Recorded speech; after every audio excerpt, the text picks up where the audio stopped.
प्रदेश में रहते हैं, नेशनल में रहते हैं, लेकिन जहां मेरे आदरणीय सम्मानित मुस्लिम भाई बहन ज्यादा रहते हैं, वहां भी ये मुस्लिमों के बीच लड़ाई लगाने की बात करते हैं। मैं कैसे वो बता रहा हूँ। मुस्लिमों में भी 3 श्रेणियां हैं, अशरफ, अजलफ और अरजान। वो तीनों श्रेणियों में 3 श्रेणी है, जिसमें पठान, शेख और एक पुरानी आती है, और एक में कुछ ऐसे वहां जाके उनको भी मैं आपको उतनी दूर जाने के लिए नहीं कहता हूँ।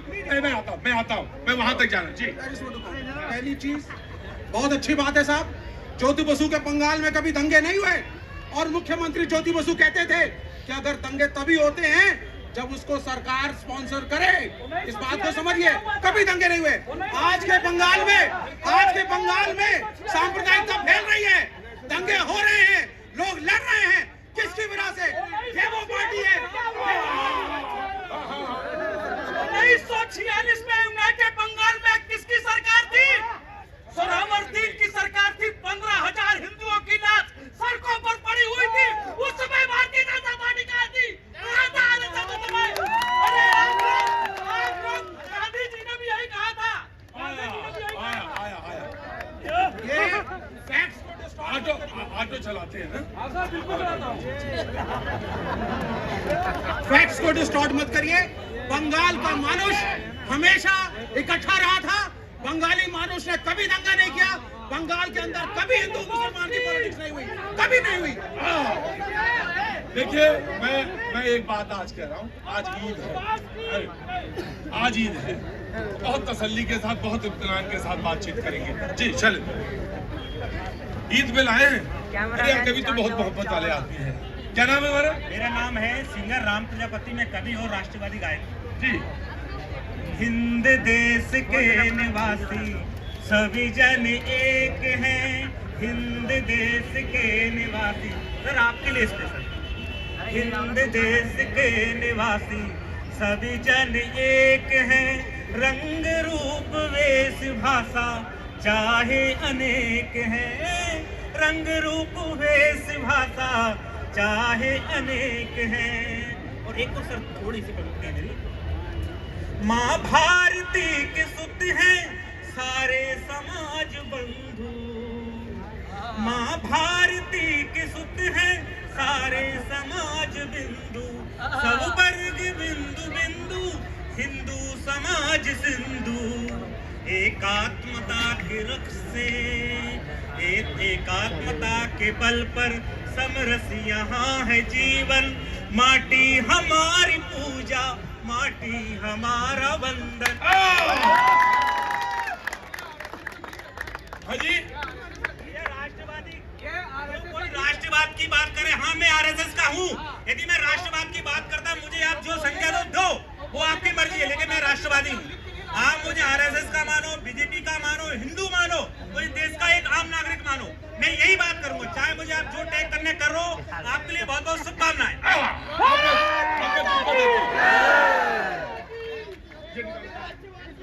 नहीं, हमें नहीं सुनाई देता। आदमी संपूर्ण होना चाहिए, जैसा बन के आया है। जी, अभी हमारे बीजेपी के जो प्रवक्ता हैं, उन्होंने कहा कि रविन्द्रनाथ ठाकुर, तो पहले तो रविन्द्रनाथ टैगोर नहीं, रविन्द्रनाथ ठाकुर थे, उनका नाम था। दूसरा कि वही रविन्द्रनाथ ठाकुर जो है हमेशा कहते थे कि मैं राष्ट्रवाद से ज्यादा इंसानियत और मानवता को तवज्जो देता हूँ। राष्ट्रवाद एक पागलपन है, तो उसके ऊपर बीजेपी बात करेगी या आरएसएस बोलने का तैयार है? इस देश में राष्ट्रवाद का नाम देखिए, सत्यपाल मलिक गिरफ्तार हो गए। 3 दिन पहले बयान देना और 3 दिन बाद गिरफ्तारी हो जाना। तो इस देश में जो भी इस देश में विरोध सुर गाए, उसको एक एंटी नेशनल कह देना या नेशनलता से बाहर कर देना, तो इस देश की परंपरा है। जी, एक मिनट, बीजेपी का देंगे। मैं एक कॉन्सेप्ट क्लियर कर दूं अपने भाई को। एंटी नेशनल और नेशनल के बीच बेसिक डिफरेंस ये है कि उन सारे लोग को एंटी नेशनल जरूर बोला जाएगा जो इस देश की अखंडता को तोड़ने का प्रयास करेंगे। कॉन्सेप्ट क्लियर है हमारा। दूसरी बात मैं कह रहा हूं, भाई साहब, मैंने फिर कहा, संस्कार लाइए, युवा देख रहा है, क्या सीखेगा आपसे? दूसरी वही बता रहा हूँ, उसको जानने के लिए सुनने की क्षमता, समझने की समझ होनी चाहिए। टॉपिक है बंगाल। जवाब हो तो जवाब दे। मैं बता रहा हूँ, बंगाल में एक बहुत फेमस कोटेशन है, जतो दोष नंदो घोष।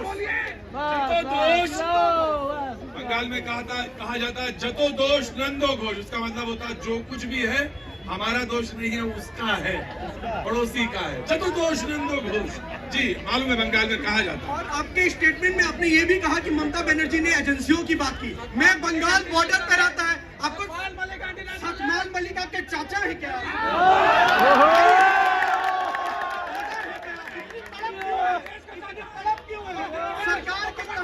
सरकार की एजेंसियों कार्रवाई करती है।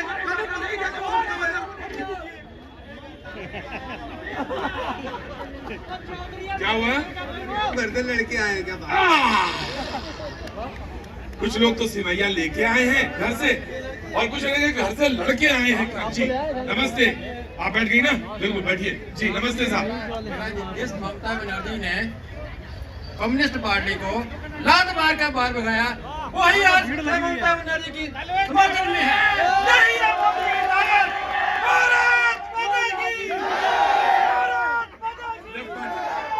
ये देखिए राजनीति में बड़ी अजीब चीज है, बड़ी बेवफा होती है। राजनीति जो है बड़ी बेवफा होती है, कभी मोहब्बत होती है और कभी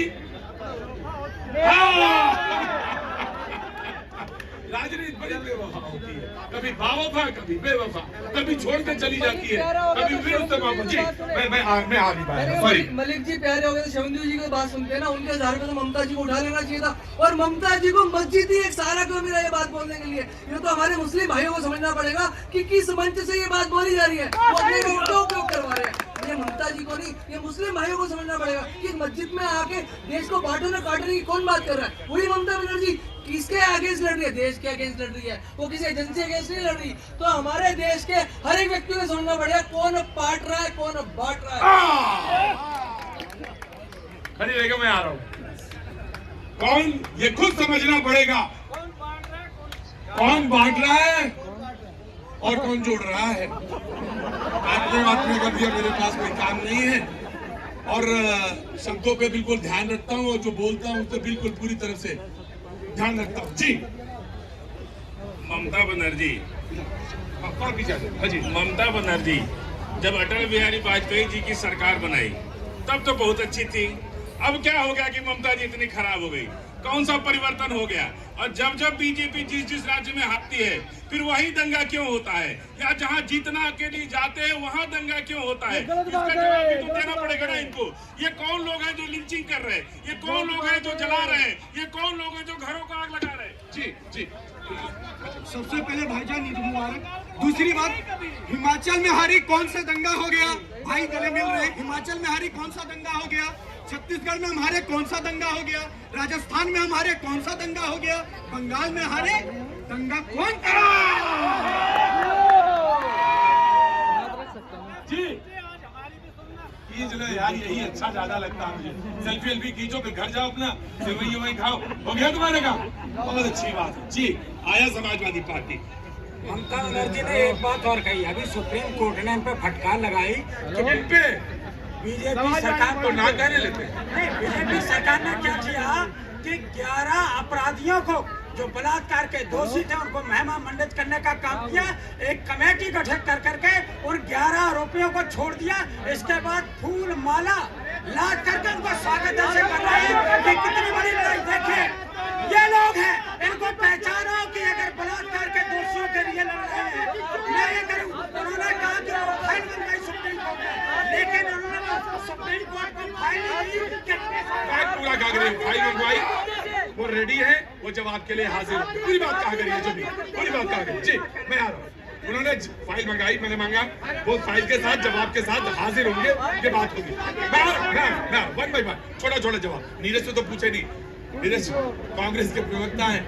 ईद मुबारक हो, मैं आता हूँ। नीरज जी को जान देंगे, वाह क्या बात है नीरज जी। तो ममता जी कह रही है कि वो एक दंगाई पार्टी है, तो क्या आपका बिल्कुल समझौता है हो गया हमसे, ममता जी से?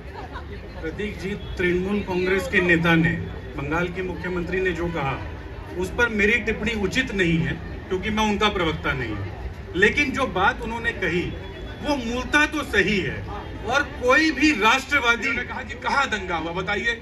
आप हिमाचल में, छत्तीसगढ़ में, राजस्थान में उन्होंने गिनाया पूरा। 1984 में प्रतीक, मैं एक बात तो पूरी रख दूं, क्योंकि जो उन्होंने मूलतः बात कही उस पर किसी भी राष्ट्रवादी और देशभक्त आदमी को आपत्ति नहीं होनी चाहिए।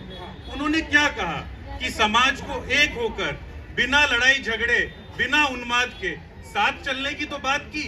इस देश के अंदर जितने भी नेता और समाज के प्रबुद्ध लोग हैं वो यही बात तो कहते हैं कि